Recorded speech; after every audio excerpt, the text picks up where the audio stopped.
Assalamualaikum warahmatullahi wabarakatuh. Salam sejahtera buat kita semua anak-anakku sekalian. Bagaimana kabar kalian hari ini?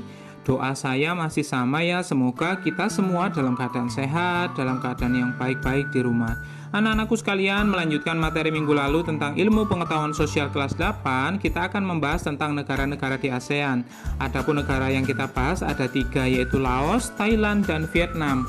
Yang kita pelajari hari ini masih sama tentang profil masing-masing negara, kondisi geografis astronomis, bentang alam, sumber daya manusia, sumber daya alam, terus kemudian kondisi perekonomian masing-masing negara, dan juga kerjasama yang mereka jalin, baik di tingkat regional maupun internasional, bahkan bilateral.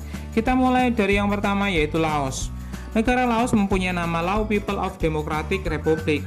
Ini ibu kotanya namanya Vientiane, pemerintahannya bentuknya Republik Sosialis, kepala negaranya adalah presiden, sementara kepala pemerintahannya adalah Perdana Menteri. Sementara bahasa utama mereka adalah bahasa Lao, kemudian bahasa Inggris dan Prancis.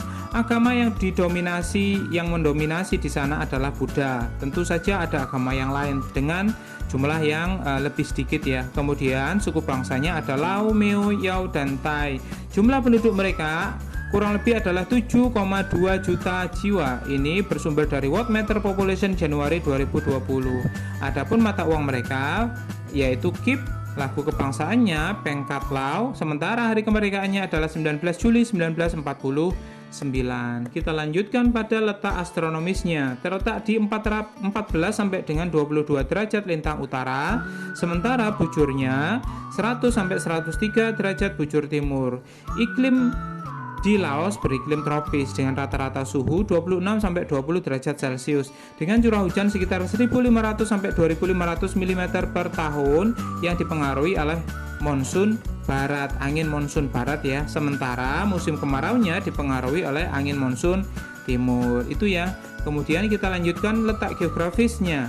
Letak geografis di negara Laos yaitu di semenanjung Indochina dengan luasan 236.000 km persegi, atau ini kalau saya bandingkan ini bisa setengah luas Pulau Sumatera saja. Jadi lebih besar Pulau Sumatera ya. Kemudian negara Laos merupakan satu-satunya negara yang tidak mempunyai lautan, sehingga dijuluki dengan the landlocked country atau negara yang terkunci karena mereka dikelilingi oleh negara-negara atau wilayah-wilayah lain tanpa memiliki wilayah laut. Laos didominasi pegunungan dan hutan lebat yang belum terjamah. Di bagian timur pegunungan ada Cordillera Annam, juga menjadi batas suku Laos dengan suku Vietnam. Ini suku Vietnam karena memang bersebelahan dengan negara Vietnam ya. Kemudian Laos, batas wilayahnya sebelah barat berbatasan dengan Thailand dan Myanmar, sebelah utara berbatasan dengan Tiongkok dan Vietnam, sementara sebelah timur dengan Vietnam, sebelah barat atau sebelah selatan ini berbatasan dengan Kamboja. Itu ya. Kemudian keadaan alamnya. Keadaan alam Laos terdiri dari 4 kesatuan geografis utama. Yang pertama, lereng barat. Ini adalah berupa pegunungan Annam sepanjang 1.100 km. Ini melintasi Laos sampai Vietnam saking panjangnya. Artinya ini lintas negara. Kemudian bagian utara pegunungan Annam dengan puncak tertinggi yaitu Gunung Pao Bia yaitu 2.820 meter dari permukaan laut. Sementara barisan pegunungan di selatan bernama Plateau Bluefen. Ini mempunyai ketinggian 1.500 meter dari permukaan laut. Kemudian yang terakhir yaitu daerah lembah Sungai Mekong sebagai urat nadi dari negara Laos dengan panjang 1.800 km. Nah, nanti akan saya jelaskan lebih detail tentang Sungai Mekong dan betapa pentingnya Sungai Mekong untuk negara Laos. Kita lanjutkan ya. Ini sumber daya manusianya. Penduduk Laos kurang lebih 16,7 juta jiwa, lagi-lagi bersumber dari Worldmeter Population Januari 2020 dengan pertumbuhan penduduk 1,5% per tahun. Ini artinya 1,5% ini tahun 2020 ya. Bisa jadi tahun 2021 atau selanjutnya itu bisa berubah. Kemudian penduduk Laos terdiri atas etnis Laosian, ini 60%. Ini hidup di dataran rendah dekat dengan sungai. Suku gunung ada 30%, antara lain etnis Thai di daratan tinggi, Yao dan Miao. Ini pendatang dari Tiongkok Selatan. Juga di dataran tinggi bertani dengan cara tebang bakar. Kemudian kita lanjutkan perekonomian. Perekonomian yang pertama adalah pertanian. Komoditas utamanya adalah padi, jagung, kapas, tembakau, kopi, dan lain-lainnya. Sebenarnya wilayah Laos ini hanya 5% yang cocok untuk lahan pertanian, yang menyediakan 80% lapangan kerja. Bisa kalian bayangkan ya, 5% luasan wilayah pertanian mereka itu dipakai untuk 80% penduduk di sana sebagai lapangan kerja. Itu sebabnya Laos secara perekonomian memang belum maju ya, bahkan termasuk yang mempunyai PDB atau produk domestik bruto tahunan terendah kedua. Kemudian kita lanjutkan pada hutan. Luas hutan tersisa kurang lebih 130.000 km dengan kurang lebih 70.000 km saja yang memiliki nilai jual berupa kayu jati dan damar. Lagi-lagi karena mereka masih menerapkan pertanian dengan sistem bakar untuk membuka lahan, dan itu pasti merusak lingkungan hutan ya. Kemudian tambangnya ini masih tertolong karena menghasilkan timah terbesar kelima di ASEAN dengan 1,2 ribu ton ya. Ini diambil datanya tahun 2020. Setiap tahun bisa jadi berubah ya.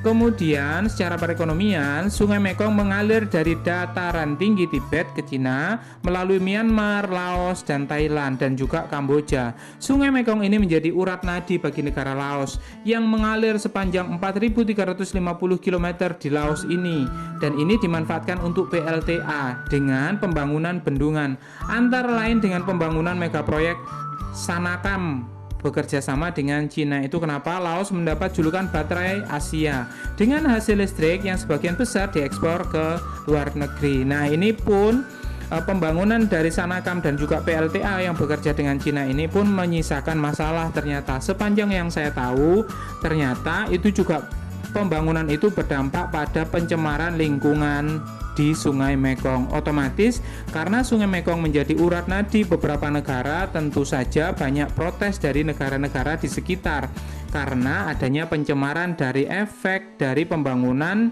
PLTA tersebut. Dan konon itu menjadi masalah baru bagi Laos karena pembangunan itu menyisakan kerjasama dengan Cina dengan sistem pinjaman.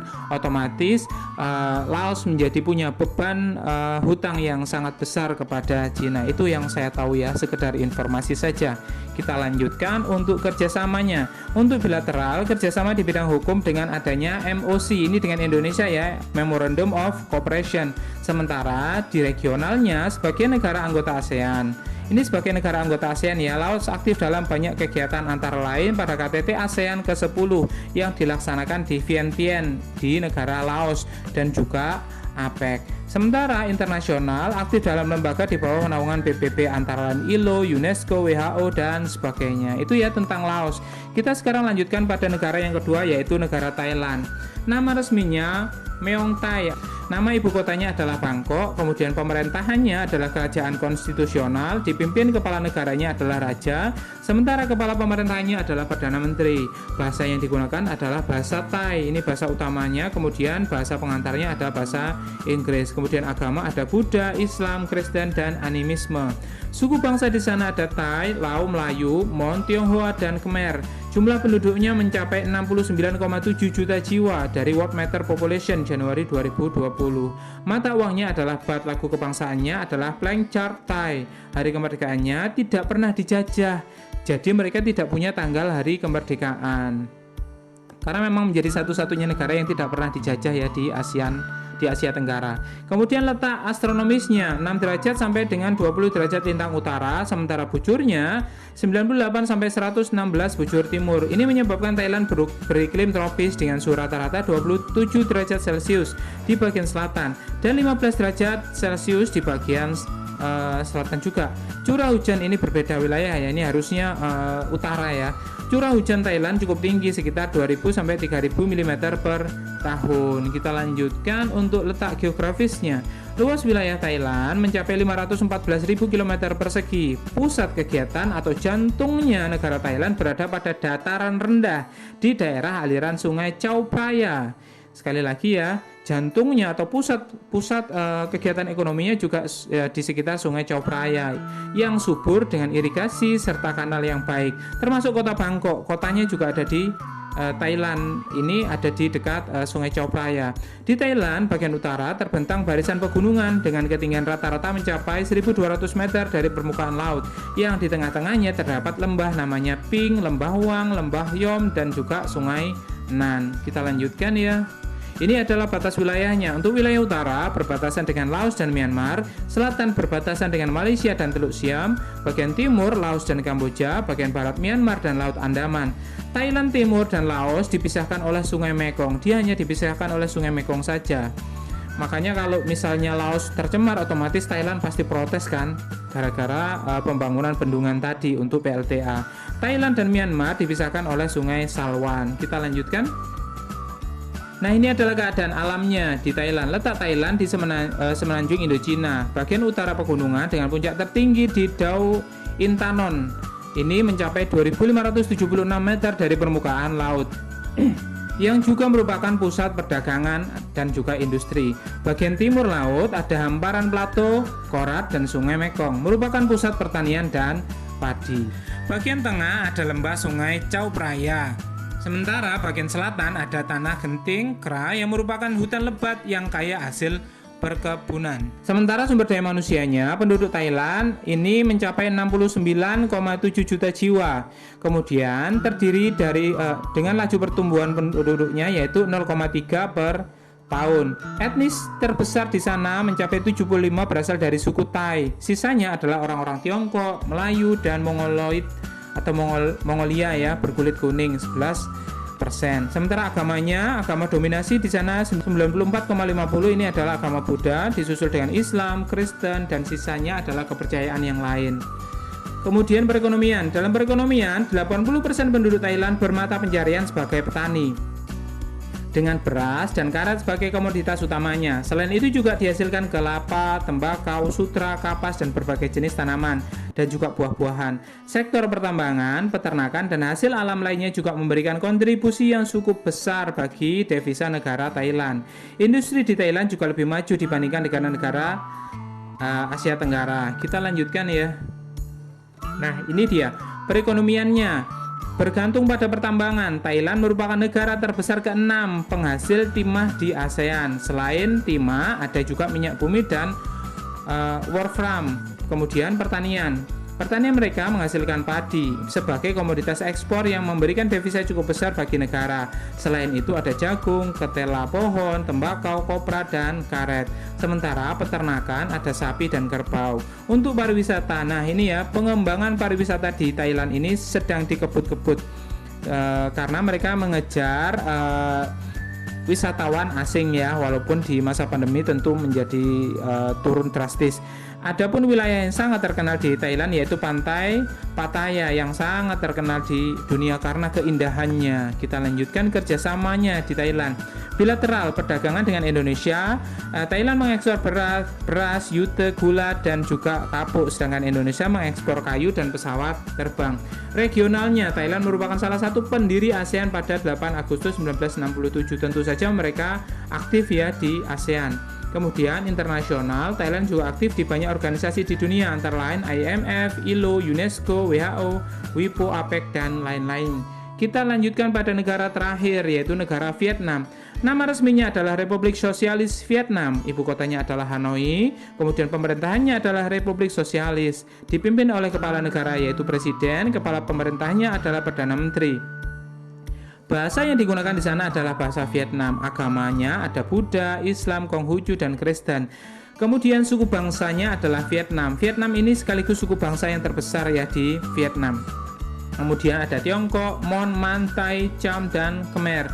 Jumlah penduduknya mencapai 97,3 juta jiwa, bersumber dari World Meter Population Januari 2020.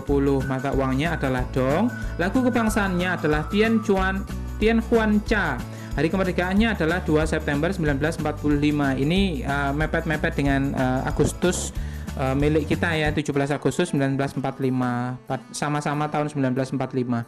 Kemudian letak astronomisnya di Vietnam 8 sampai 22 derajat derajat lintang utara sampai 22 derajat lintang selatan, dan 104 sampai dengan 108 bujur timur. Ini iklimnya ya. Vietnam beriklim tropis basah dengan kelembapan 84% sepanjang tahun, ditandai dengan temperatur dan curah hujan yang cukup tinggi. Kita lanjutkan sekarang. Nah, ini letak geografisnya ya. Luas wilayah Vietnam adalah 329.560 km persegi. 2/3 wilayah Vietnam berupa pegunungan dataran tinggi yang masih berupa hutan lebat, sementara dataran rendahnya sekitar 20% saja. Di bagian utara terdapat sungai Song Hong dan pegunungan Ton Kin yang subur, tapi sering terjadi banjir di sana. Bagian timur ada sungai Mekong. Bagian selatan dataran pantai, pegunungan Banjaran, Anamite, dan juga hutan. Kita lanjutkan batas wilayahnya. Bagian timur, Vietnam berbatasan dengan Laut Cina Selatan dan Teluk Tonkin. Bagian utara adalah Cina. Bagian barat, Laos dan Kamboja. Bagian selatan ada Laut Cina Selatan. Sementara keadaan alamnya, bentang alam di Vietnam berupa barisan pegunungan Annam yang tersambung dari Vietnam Utara sampai dengan Vietnam Selatan. Sementara di garis pesisir pantai Vietnam ada di antara barisan pegunungan Anamite dan Laut Cina Selatan. Titik tertinggi di Vietnam yaitu puncak Phan Xipang, yaitu 3.143 meter dari permukaan laut tentunya ya. Titik terendahnya ada di paras laut, sementara sungai utamanya tentu saja Sungai Mekong dan juga delta Sungai Merah di Hanoi. Ini ya sumber daya manusianya. Penduduk Vietnam mencapai 97,3 juta jiwa, dengan laju pertumbuhan penduduknya mencapai 1,0% per tahun. Ini diambil tahun 2020. Etnis yang ada di Vietnam terdiri dari 54 suku etnis yang tersebar, dengan suku Kin atau Viet ini sama saja ya. Suku Kin sama Viet itu sebutan saja, dan mereka suku yang sama, mencapai 66% sebagai mayoritas, tinggal di dataran rendah di delta-delta sungai. Sementara suku yang lain tersebar di seluruh wilayah Vietnam. Setiap etnis di Vietnam memiliki budaya, agama, dan kepercayaan yang berbeda-beda. Kita lanjutkan pada perekonomian. Vietnam adalah negara kaya sumber daya alam. Investasi asing di dalam negeri Vietnam mengalami peningkatan setiap tahunnya, hingga sekarang berbagai produsen dunia saat ini banyak yang memindahkan pabriknya dari Cina atau Tiongkok ke Vietnam, seperti perusahaan raksasa elektronik asal Korea, Samsung Electronics. Ini karena memang biaya untuk karyawan ya, biaya untuk SDM-nya masih cukup relatif rendah jika dibandingkan dengan Cina. Jadi dia bersaing dengan Vietnam. Vietnam bisa menawarkan jumlah penduduknya untuk sebagai tenaga kerja dengan biaya yang terjangkau. Itu menjadi keunggulan dari Vietnam. Kemudian pertumbuhan ekonomi di Vietnam sepanjang tahun 2020 mencapai 2,91. Bahkan yang saya dengar tahun 2021 ini sudah mencapai 4, sekian% ya. Dan ini menjadikan Vietnam dengan pertumbuhan penduduk ekonomi terbaik di ASEAN tahun 2020. Kalian tentu bisa nebak siapa nomor 2-nya. Kalaupun tidak nomor 1, paling nggak nomor 2 ya, tentu saja Indonesia. Dan kita patut berbangga, tren kita pertumbuhan ekonominya masih positif. Kemudian perekonomian, ini pertanian di Vietnam. Hasil pertanian Vietnam sangat melimpah berupa padi, jagung, kentang, dan juga sayur mayur.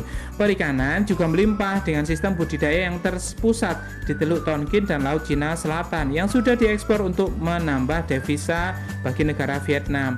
Pertambangannya, Vietnam juga punya hasil tambang seperti minyak bumi, antrasit, batu bara, dan biji besi, dan juga timah yang merupakan terbesar ketiga di ASEAN dengan jumlah produksi 33.000 ton pada tahun 2020.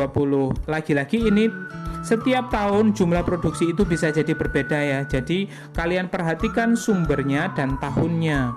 Kemudian kerjasamanya bilateral dengan Indonesia misalnya membantu Vietnam saat masih mengalami perang saudara dengan mengirimkan pasukan Garuda di bawah bendera PBB. Ini kerjasama yang dilakukan dengan Indonesia ya. Kemudian regional, Vietnam bergabung dengan ASEAN pada tanggal 28 Juli 1995 dan pada tahun 1998 sudah pernah menjadi tuan rumah KTT ASEAN yang ke-6. Ini berselang dari diterimanya menjadi anggota 95, 98 sudah jadi tuan rumah, itu bagus sekali ya. Kemudian internasional, kerjasama yang dilakukan Vietnam ada IMF, ILO, UNESCO, WHO, APEC dan sebagainya. Kalian bisa menambahkan negara-negara lain tentunya. Nah, itu tadi ya tentang negara-negara di ASEAN, sekaligus menjadi materi terakhir sebelum kita ulangan harian.